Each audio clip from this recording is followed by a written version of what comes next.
Good afternoon, color adventurers. I am Mia Luyando with Badass Art, and I'm back today to work on our background from our portrait in Botany Bay. And I started just a bit at the top just to check the color to see if I liked it. It's currently drying, and I chose a marker by Ohuhu, and this has a chisel and a brush tip. I use the brush tip end, and these are well, let me see if I can get this to focus. It has a color number and a name. This one is YR4. It's salmon pink. And while that is drying up there, I'm going to go ahead. Now this is the chisel tip, and this is the brush tip, and this is the one that I use the most. And that's just Alexa giving me my weather report. I'm just going to go in. Now the thing about markers, and I don't use markers a lot, the thing is I try not to go over and over so that they're not supposed to leave lines. These are alcohol markers, by the way, and they behave completely differently than water-based markers, and we'll do a little more in-depth video on markers one of these days. But since the channel doesn't really use them a lot, these are alcohol, and they're not supposed to streak. That doesn't mean that it can't happen. And I'm just kind of trying to bring them in.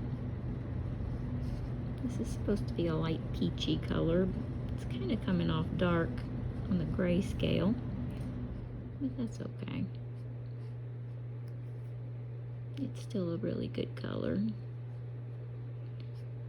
This is from the pastel set of Ohuhu markers, and I've liked the colors so far. It's hard for me to like markers because I feel like they're so dark, and that's just I'm a layers person. I like to build my colors up slowly. I like to be able to manipulate them, and I feel like markers are so permanent. It's like once you put it there, it's there. You can't just whip out the old trusty Derwent eraser and take it away. You're kind of committed, and maybe that's part of my problem. I'm bad with commitment or something on art supplies, but yeah, I just the colors are, even though they're pastel, I still feel like they're kind of dark. And when I talk pastel, I want highlighter pastel. I want to see through that. But as a whole, I've liked this set of markers better than any others that I've tried. I have had less streaking, and I purposefully kind of left that line there because as it dries, I want to see if it goes away. That's why I always kind of do this, side to side. I don't want to overlap because I never really know how it's going to act. That's why I can control pencils more, and I think that's why I enjoy working with them more.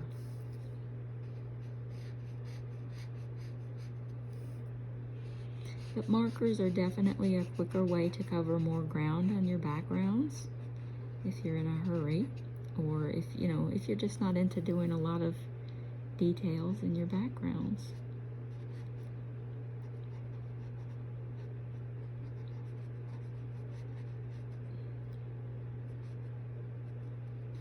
I do suggest that you put something behind your paper, whether it's wax paper or another blank piece of paper or something, so that the markers don't seep through to the next page. Safety first.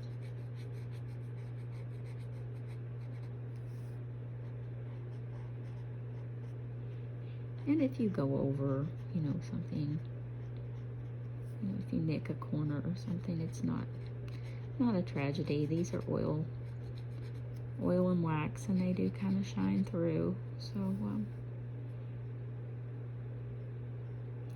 it's not the end of the world. So as this is drying up here, I still, you know, kind of do see that line, but this is dried very smooth. I'm pretty happy with that. And I want to kind of bring this peach down to about, you know, midway. So I'm going to go ahead and fill this in up here.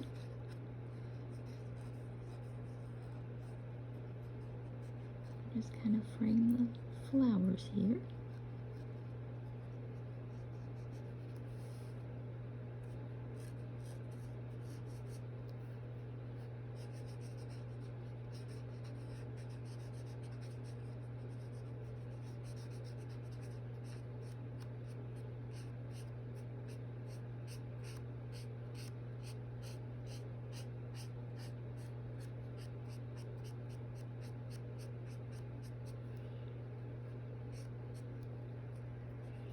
And I'm just curious. I'm going to go ahead and grab this other color. I want to see how it dries, and as it's drying, how it blends. This is number GY6, Anise.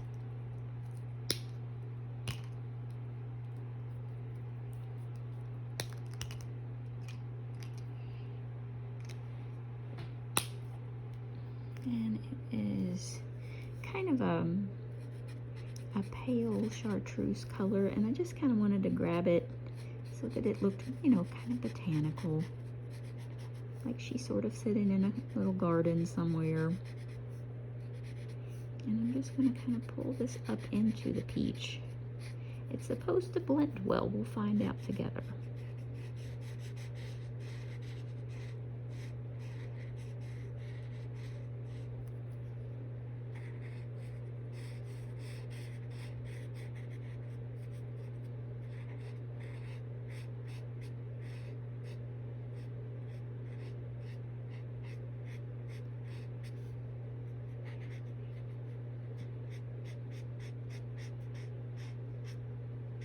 And don't worry if you go over the little strings and stuff. We're going to go back in and pull those details out with a white pencil or pen. I'm kind of curious as to how this all blends together up here. It's looking pretty good though. It's blending really nicely.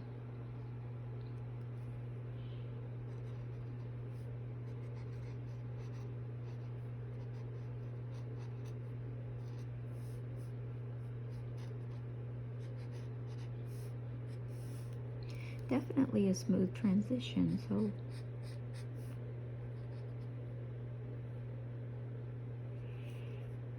from here I'm going to get one final color,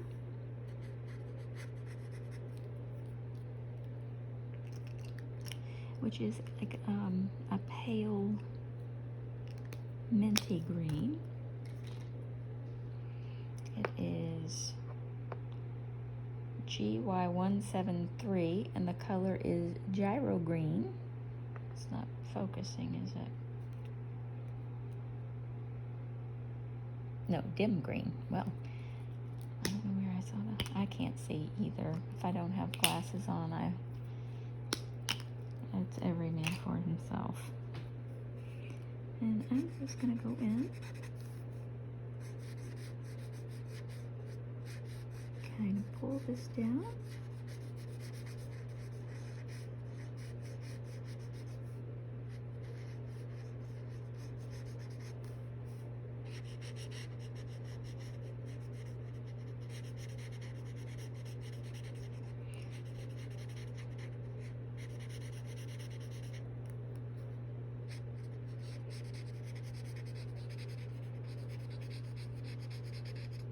And it should dry a nice kind of a sage color.